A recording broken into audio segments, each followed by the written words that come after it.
Hey, my name's ShawNshawN. I sell art on ShawNshawN.co and specials on eBay. Today we're going to review Ford versus Ferrari.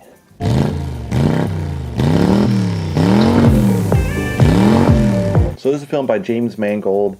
It's pretty long. It's 2 hours, 32 minutes. Stars Matt Damon as Carroll Shelby, the race car driver that became a sports car builder using kind of Ford stock and then pushing it to the maximum. You have Christian Bale is this small-time mechanic, but he's really a professional driver that really drives the Ford team. John Berthal is Leah Iacocca, this young, aspiring marketing executive that later becomes CEO of Ford down the road, I think in the 80s, but this shows him in the 50s, so it's pretty interesting. Triona Belfay is Molly Miles, the wife of Ken Miles, the driver. Tracy Letts plays Henry Ford II. And there's a whole bunch of other string of characters like Ferrari. So the story is pretty full. I mean, obviously 2 hours and a half, right? Carroll Shelby, he has his last big race. I think he's racing LeMans or something. And he goes back in. He kind of blacks out during the race. Goes to his doctor. His doctor said, "Hey, your heart condition can't take this anymore. You really got to stop racing." So he's like, "Oh man, this really sucks," you know. So he really focuses on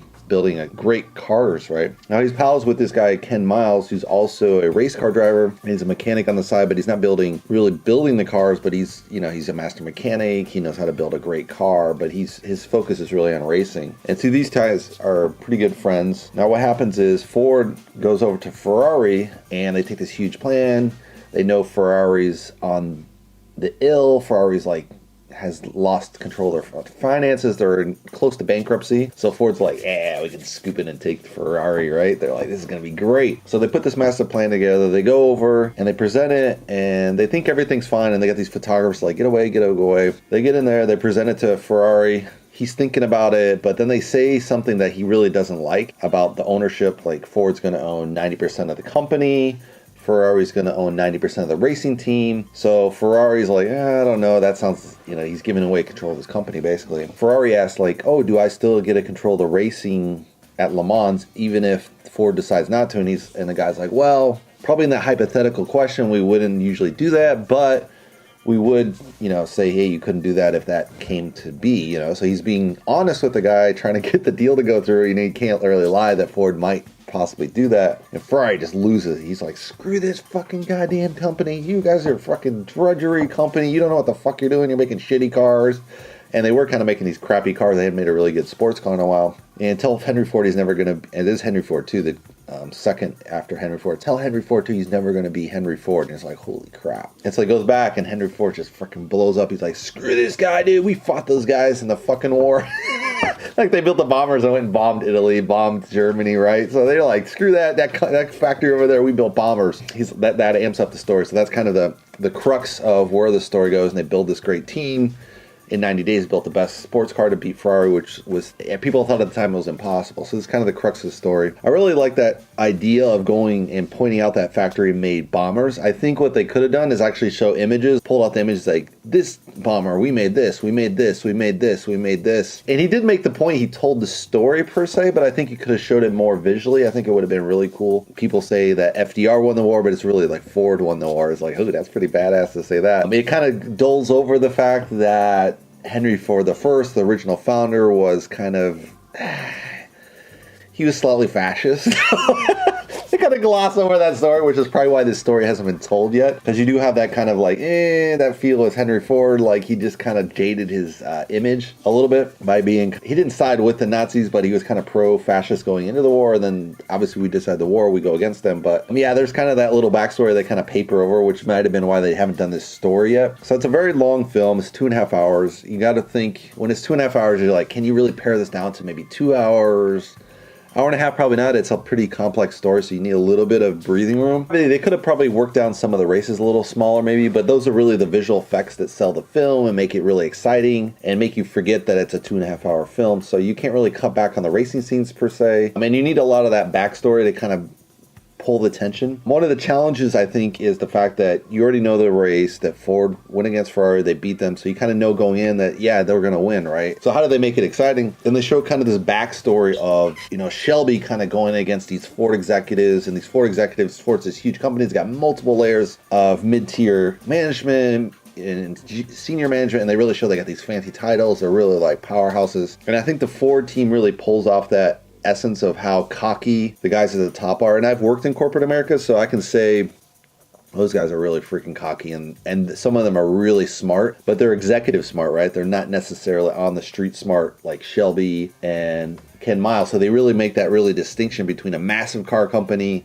Ken Miles, and his little small team, racing team, Carroll Shelby, a little bit bigger. He's a mid-tier sports guy. So it's kind of like this huge disparity. And you always have them kind of battling behind the scenes of who's going to control this car racing company, who's going to win. And it's just all this backstory just so that people can, all these top-tier directors are fighting each other for power. It's not really about necessarily Ford coming out top. For them, it's really about, how can I be promoted? And obviously, Lee Iacocca later becomes CEO of Ford, so that's kind of like they get a lot of that tension right, I would say, with executive, but at the same time portraying them as really smart individuals, not necessarily these villains. But so you have that kind of nice balance in between where it's really hard, I think, for Hollywood per se to play a good corporate role without getting either really boring or just playing the scandalous side, and they're like these ultimate villains, like say in Wall Street or what are these other fun films, right? The Wolf of Wall Street, they kind of play like, there's the ultimate villains, and you're like, nah, not really. So this plays a really straight and narrow as far as Ford is a good car company, but they're this massive car company. At the same time, when they go to Ferrari, they get really the detail of how the Ferrari assembly line is like, this guy does the whole thing for the engines, this guy does the whole thing for the transmission, this guy does the steering assembly. So you have each guy specialized, while in the Ford, as you probably know, it's a mass assembly. Everyone just works on the line. They do one thing all day. It's as fast as you can go to make these mass production, right? So there's this huge disparity in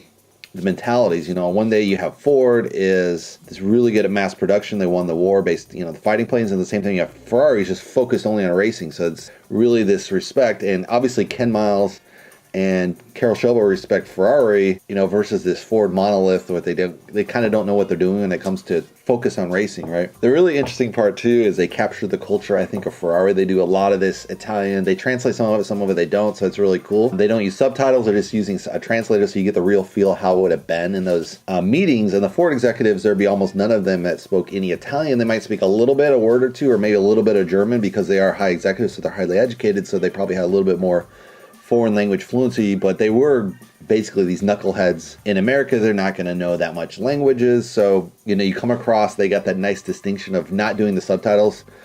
George Lucas, take out the subtitles on Jedi. Hint, hint.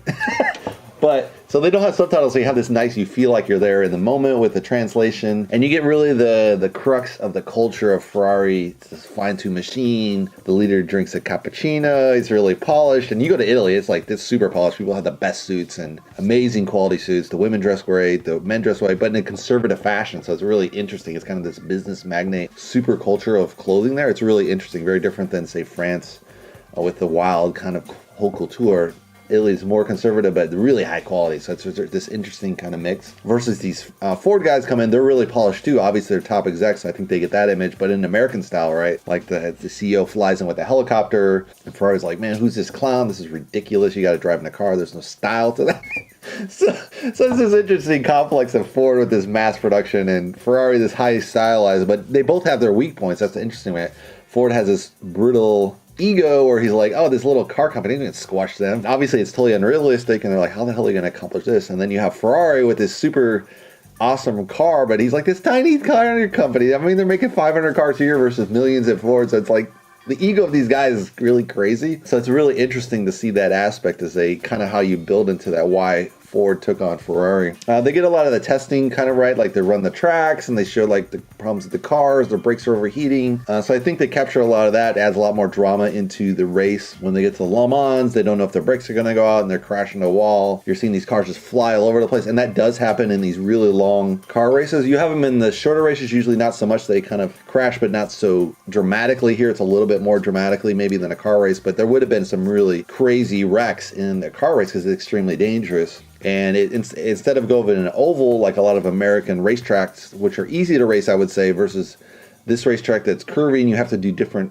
parallels and you have to do it several times over 24 hours. It's just crazy amount of racing time that the Europeans came up with, but it makes for great coverage. And you can see these kids like listen to it on the radio and they're going blow by blow by blow.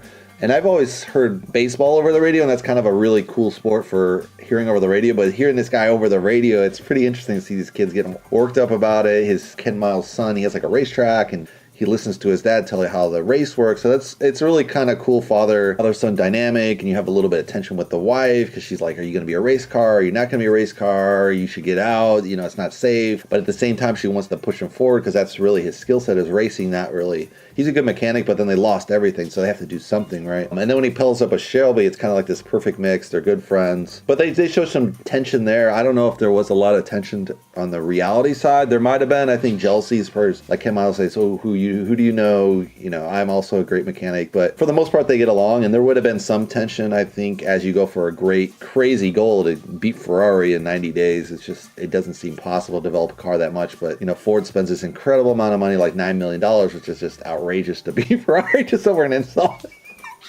But I think overall they did a pretty good job. It's a pretty fun ride. And definitely don't drink a Coke before you go in. You're going to pee your pants trying to hold it. And you really don't want to miss that many scenes, I think, in here. There's a lot of really cool racing scenes. A lot of the racing scenes are similar. One of the CGI effects is they drop it really low. So the cars here, they drop the camera probably like inches above the ground, so that exaggerates the speed. So they probably filmed, I would say 30, 40, maybe 60 miles an hour, or maybe, you know, probably in the 40 to 50 miles an hour. And then they speed it up. And then because it's close to the road, it looks like 100 miles an hour, right? Because I've driven at 110 on the Autobahn, and it doesn't look like that. Trust me, it looks like way fucking faster, man. Way hella faster, way more dangerous. But, you know, it's a film, so they have to kind of work that in there. I think dropping the camera angle like that really gives you the feel of how the car performs, and that kind of the car is almost like a person. Like you build the car right, and because it's this 24-hour length of Le Mans, any point the car could break down, so it's really crucial. The car is almost like a person itself. And so you see they develop the car, they check the aerodynamics, they changed the nose guard, they changed, you know, different motor parts, they put a computer in there checking all the simulation. You have a driver who really knows the car well, and he can analyze it because he's a mechanic as well. So you have all that kind of complexity going into building the car, and the fact that the car actually overheats in the test mode, you're like, it's really freaking people out. So it has a lot of different elements, I would say there. It is very satisfying as a person who likes to drive fast like me. Any kind of guy that likes to race really fast can really appreciate, I think, the film. There's a little bit of a love story there with the wife, but I don't think that's going to be a big selling point. It's really the race and the really gun-ho testosterone part of the film, but I think it works well as an overall film for any viewer. It's very fun, so I would recommend it. It's a really fun ride. And if you want to subscribe, you can subscribe below, and I'll see you in the next movie review. Thanks for watching, guys.